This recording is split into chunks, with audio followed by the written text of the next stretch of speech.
Guys, मैं doctor Sharda. आज मैं आपको एक्सरसाइज की इम्पोर्टेंस बताती हूँ। एक्सरसाइज सभी लोग जानते हैं कि बहुत ही इम्पोर्टेंट होती है, हमें सब लोगों को करना चाहिए। लेकिन बहुत लोग नहीं करते, बहुत लोग करते हैं तो उसके बेनिफिट्स लेते हैं। आज मैं बताऊंगी कि इसके क्या क्या बेनिफिट्स हैं और ये क्यों करनी चाहिए और इसके नुकसान क्या क्या हैं। और गलत तरीके से अगर कोई हम एक्सरसाइज करते हैं तो उसके बहुत नुकसान भी होते हैं। कई बार हमारा टिश्यूज फट जाता है, मसल्स इंजरी हो जाती है और पेन, एक्सेस पेन होने लग जाता है। तो जब भी हम ट्रेनर या जिसको एक्सरसाइज की नॉलेज हो कि कौन सी एक्सरसाइज परफेक्ट तरीके से कैसे करनी चाहिए, तो और एक्सरसाइज करते वक्त हमें खुला कमरा होना चाहिए, हवादार होना चाहिए, टाइट कपड़े नहीं पहनने और रोशनी वाली जगह होनी चाहिए, क्योंकि इससे पसीने आएंगे तो पसीने सूखते रहने चाहिए हवादार में। धूप भी आनी चाहिए थोड़ी चाहिए, यह जगह होनी चाहिए। और जो भी एक्सरसाइज करते हैं वो अच्छे से, मतलब ऐसा नहीं है कि हम टीवी में देख के उसकी नकल कर रहे हैं।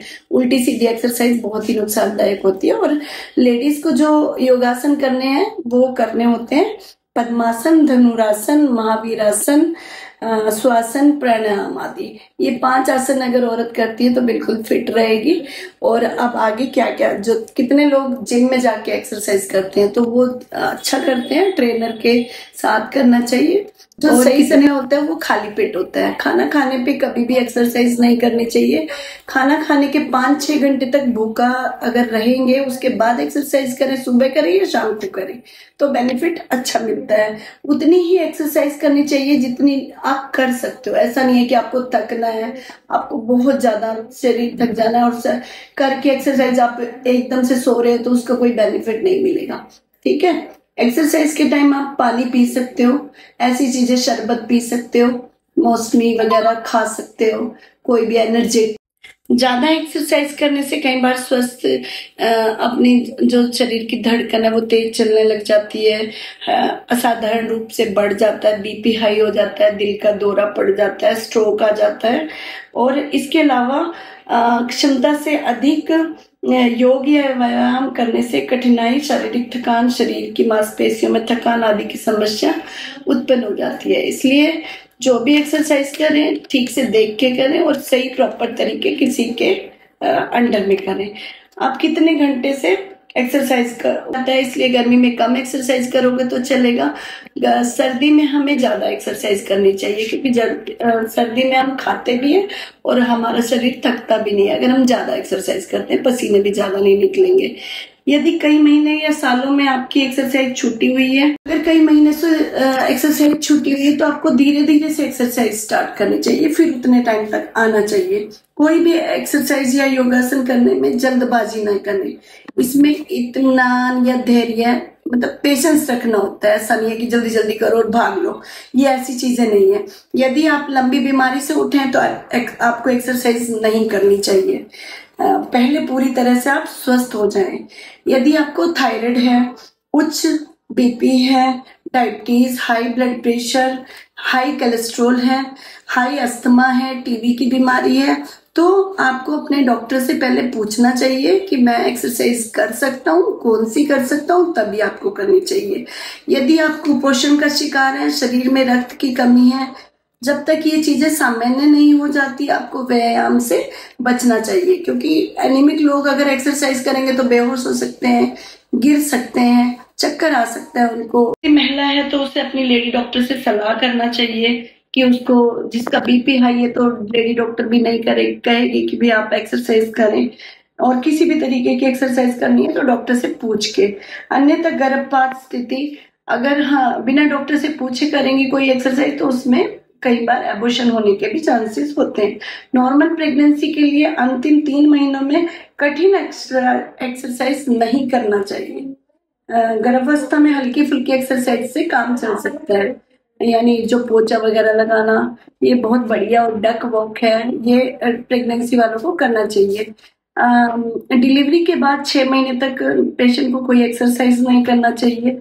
यदि आप विवाहित हैं तो सेक्स के तुरंत बाद एक्सरसाइज ना करें, ये क्योंकि वो भी एक एक्सरसाइज ही होती है, क्योंकि संभोग क्रिया स्वयं एक एक्सरसाइज है।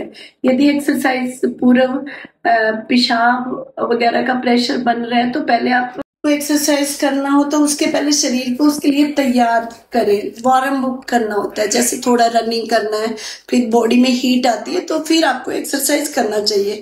एक्सरसाइज करते समय कोई भी परेशानी उत्पन्न हो जाए, जैसे चक्कर या बेहोशी आने लगे, दिल की तेजी से धड़कन बढ़ने लगे, घबराहट, बेचैनी, सांस लेने में कठिनाई होने लगे, भयंकर पेट दर्द हो, एक्सरसाइज रोक देना चाहिए तथा कुछ समय तक विश्राम करना चाहिए।